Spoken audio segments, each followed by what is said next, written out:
3 घंटे का मतदान बीत चुका है। मतदान तेजी से कुछ हिस्सों में चल रहा है तो कुछ जगहों पर अभी भी मतदाताओं का इंतजार किया जा रहा है। 12 राज्यों की 93 सीटों पर तीसरे दौर में वोटिंग का काम जारी है। वोटिंग शुरू हुए 3 घंटे बीत चुके हैं। 1500 से ज्यादा उम्मीदवार चुनावी मैदान में हैं। अब तक शांति से वोट पड़ रहे हैं। मुर्शिदाबाद से हालांकि अलग खबर सामने आई है, वहां पर आपस में झड़प जरूर हुई है। वहीं दिग्गजों ने भी वोट डाला है। प्रधानमंत्री नरेंद्र मोदी, गृहमंत्री अमित शाह समेत कई दिग्गज अपने मताधिकार का प्रयोग कर चुके हैं। पीएम ने ज्यादा से ज्यादा वोटिंग की अपील की है और 9 बजे तक अब तक की जो वोटिंग हुई है सबसे ज्यादा 14.60% वोट बंगाल में हुई है।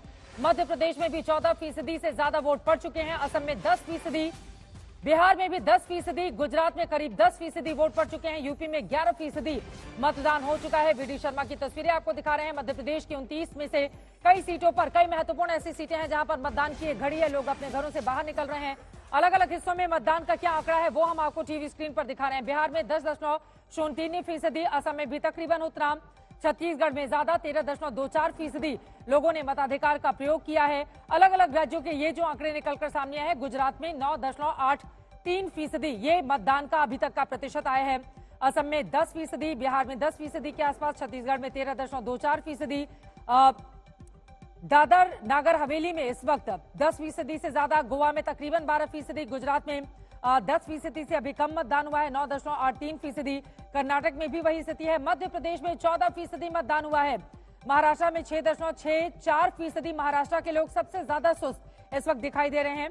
उत्तर प्रदेश में 11.13%, वेस्ट बंगाल में, पश्चिम बंगाल में 14.60%। अब तक का ये आंकड़ा है। पश्चिम बंगाल में सबसे ज्यादा तो वहीं महाराष्ट्र में सबसे कम। अभी तक सुबह 9 बजे तक का जो आंकड़ा निकलकर सामने आया है ये मतदान का प्रतिशत है। और अब आपको जल्दी से दिखा देते हैं, अब प्रणीत यहाँ पर अलग अलग दिग्गजों की तस्वीरें हम दिखा रहे हैं जब वो लोग मताधिकार के लिए पहुंचे। प्रधानमंत्री नरेंद्र मोदी समेत तमाम अलग अलग हिस्सों में दिग्गज पहुंचे मतदान के लिए। लेकिन अब यहाँ पर दिखा रहे हैं उत्तर प्रदेश की स्थिति। तीसरे चरण के इस रण में 9 बजे तक उत्तर प्रदेश के अलग अलग हिस्सों में, आगरा में 12.74%, बदायूं में 12.89%, बरेली में तकरीबन 12% मतदान अब तक हो चुका है। बरेली में इस बार बीजेपी ने अपना उम्मीदवार बदला है। फिरोजाबाद में 13.36% मतदान हुआ है। फिरोजाबाद चूड़ियों की कांच की नगरी के लिए जाना जाता है। वहां से रामगोपाल यादव के बेटे चुनावी मैदान में है। 19 में वो हार गए थे। एटा में 13.16%, फतेहपुर सीकरी में 14%, हाथरस में 13.43%, हाथरस सुरक्षित सीट है। मैनपुरी में 14.71%। मैनपुरी के लोग बड़ी तादाद में अपने घरों से बाहर निकले, उन्होंने मतदान किया। डिंपल यादव चुनावी मैदान में है। तो ये 10 सीटों पर उत्तर प्रदेश में जहां जहां वोटिंग हो रही है उसका आंकड़ा क्या कहता है वो हमने आपको दिखाया है। और यहाँ पर ये अलग अलग तस्वीरें दिखा रहे हैं। प्रधानमंत्री नरेंद्र मोदी, अमित शाह, शिवराज सिंह चौहान जो विदिशा से खुद ही चुनावी मैदान में है, प्रहलाद जोशी, तमाम दिग्गजों ने जाकर, बीएस येदियुरप्पा हो, वीडी शर्मा हो, ये सभी लोग अपने घर से बाहर निकले। अजित पवार, उनकी पत्नी बारामती से चुनावी मैदान में है, अपनी ही चचेरी बहन के खिलाफ लगातार ताल ठोक रहे हैं। शरद पवार ने बारामती में जाकर मतदान किया है। अलग अलग हिस्सों से आई तस्वीरें आपके सामने हैं जहां पर दिग्गजों ने सुबह सुबह जाकर मतदान किया है। आज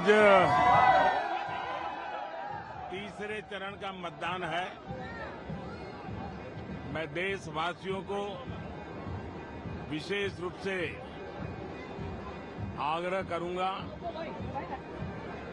कि लोकतंत्र में मतदान ये सामान्य दान नहीं है। हमारे देश में दान का एक महात्म्य है और उसी भाव से देशवासी ज्यादा से ज्यादा मतदान करें। आज तीसरे चरण का मतदान है। अभी और करीब करीब 3 सप्ताह चुनाव अभियान चलेगा। 4 मतदान के दौर आगे भी है। मेरा गुजरात में मतदान के नाते यही एक जगह है जहां मैं रेगुलर मतदान करता हूं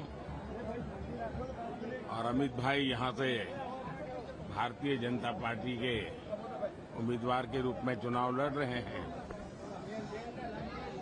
मैं कल रात को ही आंध्र से आया हूं,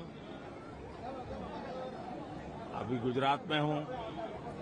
मध्य प्रदेश जाना है, महाराष्ट्र जाना है, फिर तेलंगाना जाना है।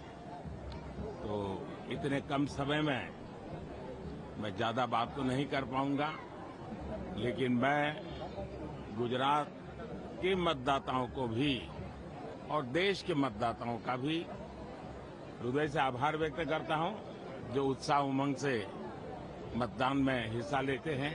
2024 चुनाव के तीसरे चरण का दिन है। मैं देश भर के सभी मतदाताओं को और गुजरात के मतदाताओं को भी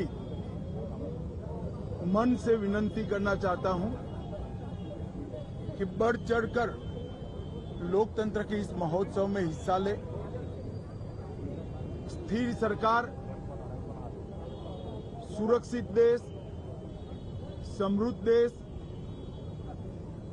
गरीब कल्याण और भारत गौरव को समर्पित एक सरकार चुनिए। एक ऐसी सरकार चुनिए जो भ्रष्टाचार के खिलाफ हो, गरीबी का उन्मूलन करना चाहती हो, आत्मनिर्भर भारत बनाना चाहती हो, विकसित भारत बनाना चाहती हो और पूरे विश्व में हर क्षेत्र में भारत को नंबर 1 ले जाना चाहती हो। हमने लेटर अपना इलेक्शन कमीशन को इसलिए लिखा है,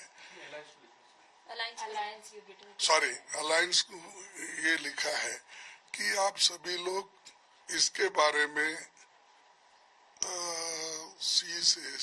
इलेक्शन कमीशन से पूछ सकते हैं क्यों ऐसी देरी हो रही है, क्योंकि जब आप सर्टिफिकेट ही देते इलेक्टेड का, इन्होंने इतने वोटों से जीता, इन्होंने इतने वोटों से जीता, तो आपके पास डाटा कैसा नहीं रहता, उसको क्यों 10 दिन लगते हैं। जब डाटा बेसिस पे ही आप इलेक्टेड मेंबर्स को इतने वोट से वो जीता जब देते हैं, तो आपको 10-15 दिन क्यों होना चाहिए। लास्ट टाइम 11 दिन लिए। Is it necessary? जिस दिन होता उसी दिन देना, नहीं तो लोगों में एक सस्पिशन होता कि भाई ये ऐसा प्रोविजनल नंबर्स देना और कहना ये ठीक नहीं है। मल्लिकार्जुन खड़गे यहां पर कई सवालों को जन्म देते हुए आपको बता दें, लगातार कांग्रेस पार्टी हो या फिर दूसरे दल हो, उनकी ओर से सवाल पूछे जा रहे हैं कि मत प्रतिशत बाद में जारी क्यों किए जाते हैं, क्योंकि पहले और दूसरे चरण का मतदान संपन्न हो चुका